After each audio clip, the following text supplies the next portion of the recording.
Price Lord. ஆண்டவராக இயேசுவின் நாமத்தினாலே இந்த நாளிலும் கர்த்தருடைய வார்த்தை மத்தேயு எழுதின சுவிசேஷம் 5ஆம் அதிகாரம் 11வது வசனத்தை நான் வாசிக்கிறேன். என் நிமித்தம் உங்களை நிந்தித்து துன்பப்படுத்தி பலவிதமான தீமையான மொழிகளையும் உங்க பேரிலே பொய் சொல்லவாறாக பாக்கியவான்களா இருப்பீர்கள் என்று பைபிள் சொல்லிக் கொண்டிருக்கிறது. ஆமா, அருமையான தேவனுடைய பிள்ளைகளே, இந்த நாளிலும் ஒருத்தர் நல்லா இருந்தா இன்னொருத்தருக்கு கண்ணு பிடிக்காது.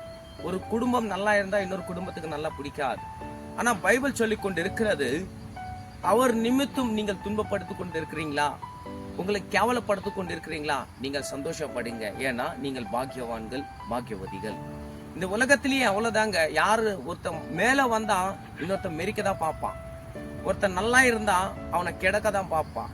ஆனா பைபிள் சொல்லிக் கொண்டு இருக்கிறது, நீங்கள் சந்தோஷப்படுங்கள், நீங்கள் பாக்கியவான்கள் என்றுதான் வேதம் சொல்லிக் கொண்டு இருக்கிறது. இன்னொன்னு, பொய்யான சாட்சி சொல்லுவாங்க. அவன் சரியில்லை, அந்த குடும்பம் சரியில்லை, அந்த குடும்பத்துல அவங்க பிள்ளைகள் சரியில்லை, ஏன்னா சொல்றவன் தான் சரியில்லை. ஃபர்ஸ்ட் அவனுக்கு ஒரு வேலை இல்லை. இதேதான் டீ கடையில உக்காந்து கொண்டு பேசி கொண்டிருப்பாங்க, இதுதான் தெருவில் உக்காந்து கொண்டு பேசி கொண்டிருப்பாங்க, இதுதான் கொலாக்கிட்ட பேசி கொண்டிருப்பாங்க. இதெல்லாம் தேவ பிள்ளைகள் செய்ய மாட்டாங்க. தேவ பிள்ளை எப்படி இருக்க வேண்டுமானால், நீங்க இருக்கிற இடம் தெரியக்கூடாது. அப்படிதான் தேவ பிள்ளைகள் இருக்க வேண்டும்.